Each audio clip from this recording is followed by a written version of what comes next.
Bienvenue à cette nouvelle édition de Midi au Caire. Amorçons notre rencontre avec cette nouvelle concernant l'Égypte qui a dénoncé la prise d'assaut de la mosquée d'Al-Aqsa par un ministre israélien survenant au troisième jour de Eid al-Fitr. Cette action a été qualifiée de provocation vis-à-vis des musulmans du monde entier. Le point. L'Égypte a fermement condamné la prise d'assaut du ministre israélien de la Sécurité nationale, Itamar Ben-Gvir, de la mosquée d'Al-Aqsa. Survenant au troisième jour de Eid al-Fitr, cette action a été qualifiée de provocation envers les musulmans du monde entier. Selon un communiqué du ministère des Affaires étrangères, le gouvernement égyptien affirme que, outre l'illégalité et l'illégitimité de toutes les mesures israéliennes concernant la mosquée d'Al-Aqsa, elle constitue des violations flagrantes du droit international et alimente l'instabilité dans la région. Le Caire met en garde contre toute tentative visant à porter atteinte à ces lieux sacrés et que l'inaction de la communauté internationale face aux violations israéliennes risque d'embraser la région du Moyen-Orient et menacer gravement la paix et la sécurité internationale. Ben-Gvir, figure de l'extrême droite israélienne, s'était rendu mercredi matin à la mosquée d'Al-Aqsa à Jérusalem-Est, secteur occupé et annexé par Israël. En vertu d'un statu quo historique décrété après la conquête de Jérusalem-Est par Israël en 1967, Al-Aqsa est administré par la Jordanie. Son accès est contrôlé par les forces de sécurité israéliennes. Les non-musulmans peuvent se rendre sur l'esplanade à des heures précises sans y prier. Toutefois, cette règle est de plus en plus souvent enfreinte par un nombre croissant de juifs nationalistes. La Jordanie a, elle, également condamné la prise d'assaut de la mosquée d'Al-Aqsa, une position partagée par l'Arabie saoudite, tandis que le mouvement palestinien Hamas a qualifié la visite de Ben-Gvir comme une dangereuse escalade.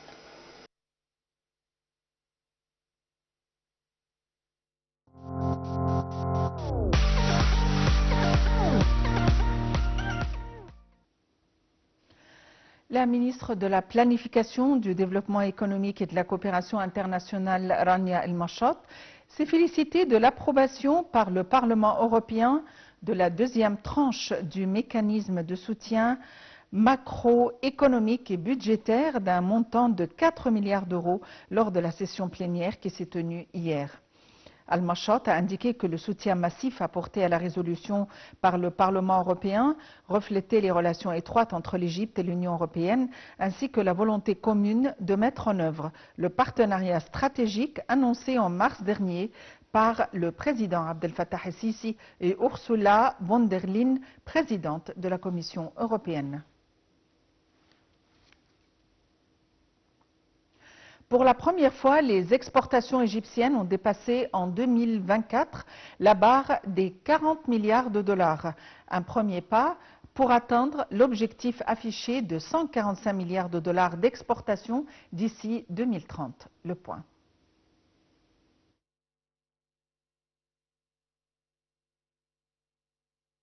L'exportation connaît des avancées prudentes mais satisfaisantes. Le ministre de l'Investissement et du Commerce extérieur, Hassan al-Khatib, a récemment annoncé que la recette des exportations égyptiennes en 2024 avait dépassé pour la première fois la barre des 40 milliards de dollars pour se chiffrer à 40,8 milliards en 2024 contre 35,7 milliards en 2023, soit une hausse de 14%. Mohamed Chadi, chercheur en économie auprès du Centre égyptien de la pensée et des études stratégiques, explique cette augmentation par la hausse des prix des marchandises sur les marchés internationaux, qui a corrélé avec la baisse du taux de change de la lire égyptienne face au dollar en 2024, ce qui a accru la compétitivité et des produits égyptiens.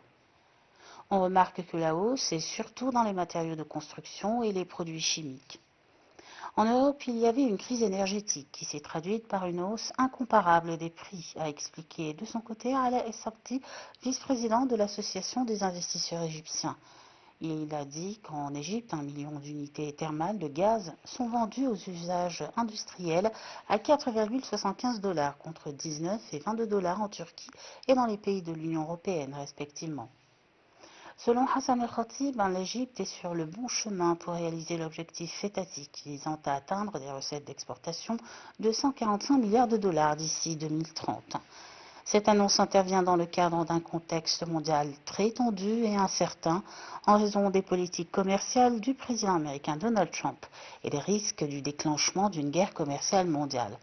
Ce contexte soulève ainsi les capacités sur les interrogations du gouvernement égyptien au cours de la prochaine période à réaliser l'objectif. Il serait difficile de réaliser ces chiffres prometteurs dans un contexte mondial incertain, d'autant que malgré la hausse de la valeur des exportations égyptiennes, leurs taux de croissance sont encore modestes, que ce soit par rapport à d'autres pays ou par rapport au potentiel d'exportation de l'Égypte dans tous les secteurs.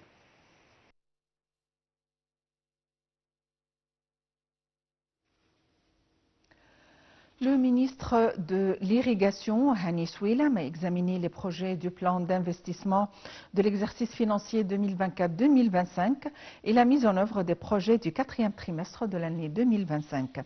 Il a informé l'importance de faire constamment le suivi et l'évaluation de tous les projets en cours d'exécution en coordination avec les organes du ministère et le secteur de la planification en vue de garantir qu'ils ciblent leurs objectifs.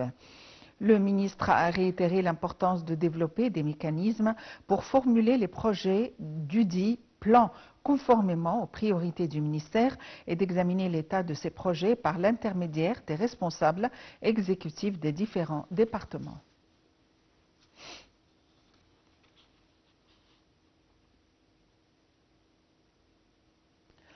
Le ministère de l'Intérieur a prolongé d'un mois supplémentaire à compter du 1er avril courant la 26e phase de l'initiative baptisée « Nous sommes tous un », placée sous le haut patronage du président Abdel Fattah el-Sisi à l'occasion de Eid al-Fitr.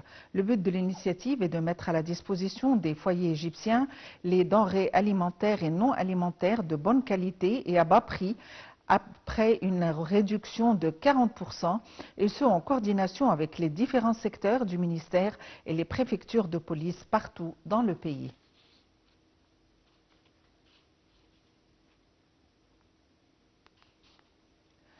La ministre de la Solidarité sociale, Maya Morsi, conduit la délégation de l'Égypte au sommet mondial sur le handicap qui se tient depuis hier à Berlin. Le sommet est moment clé pour promouvoir les droits des personnes handicapées et pour faire progresser l'inclusion significative et systématique des personnes handicapées dans l'aide du développement international. L'engagement par des mesures concrètes en faveur de la réalisation des droits des personnes handicapées des dirigeants mondiaux lors du sommet mondial sur le handicap contribuerait à l'atteinte des objectifs de développement durable.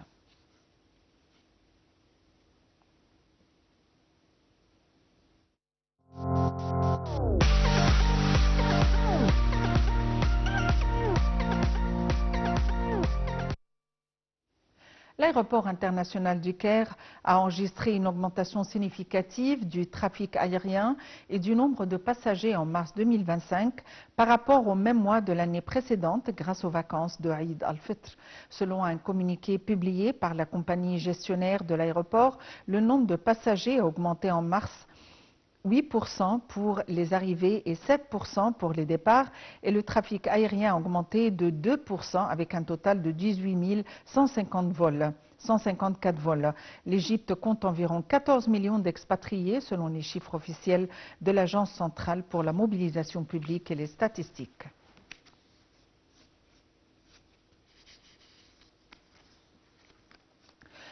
L'Égypte accueille du 27 avril au 18 mai 2025 la Coupe d'Afrique des Nations Unies U20 des moins de 20 ans.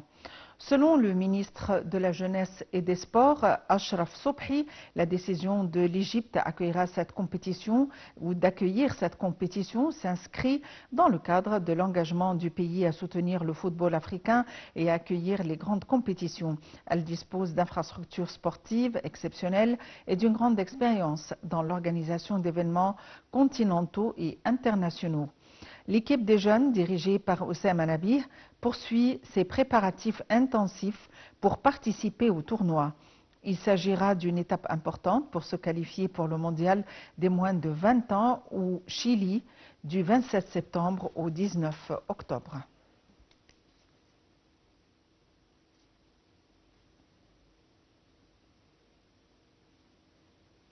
Des vents provoquant des tempêtes de sable et de poussière sont attendus dès aujourd'hui sur la plupart des régions en Égypte. Selon l'organisme général de la météorologie, ces vents accompagnés de sable réduiront la visibilité dans le sud du pays. Les patients souffrant de sinusite et d'allergies thoraciques doivent porter des masques lorsqu'ils sortiront, conseille l'instance afin de contrer les effets nocifs. En ce qui concerne les températures, celles-ci seront chaudes en journée au Grand Caire sur la côte nord, sur les côtes orientales et dans le nord de la Haute-Égypte, modérées sur les côtes occidentales et chaudes dans le sud du Sinaï et dans le sud de la Haute-Égypte.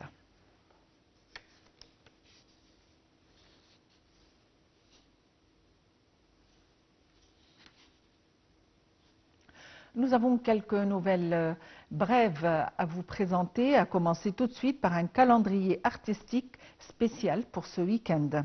Tout au long de la journée d'aujourd'hui, des rythmes nubiens authentiques et une ambiance magnifique vous attendent au festival Ambessa à Saqiet el-Sawi. Rendez-vous donc avec des musiques nubiennes variées pour tenir une soirée chantante, dansante qui vous apportera beaucoup de plaisir. Et ce soir, à Saqiet el-Sawi, toujours Kulthum est de retour. Et c'est le titre d'un spectacle de marionnettes qui fait vivre les spectateurs dans les inoubliables prestations scéniques de la diva, l'astre de l'Orient, Kulthum, seule sur le devant de la scène et accompagnée de son tarte. Le spectacle est animé par le marionnettiste Mohamed Bakkar. Ne ratez surtout pas demain à l'Opéra du Caire le chanteur Ali El-Haggar et sa soirée intitulée 100 ans de chant. Ali El-Haggar interprétera un ensemble de ses plus belles chansons, notamment celles des génériques des feuilletons égyptiens mémorables. Mais il faut dire aussi que demain et samedi au théâtre Al-Goumhouriya au centre-ville, l'orchestre symphonique Nour, en collaboration avec la chorale Agapé, présentera des chants religieux dans le cadre des célébrations de Pâques.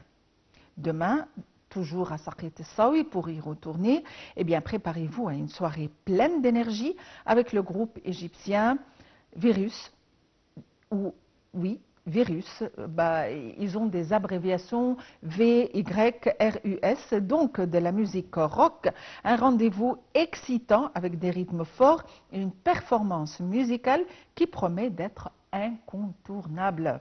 Et demain également, puisque c'est vendredi et c'est le premier jour de week-end et le jour le plus important, attendu durant toute la semaine, et bien demain également à Saqiet el-Sawi, une soirée avec le chanteur soufi Ali El-Hilbawi.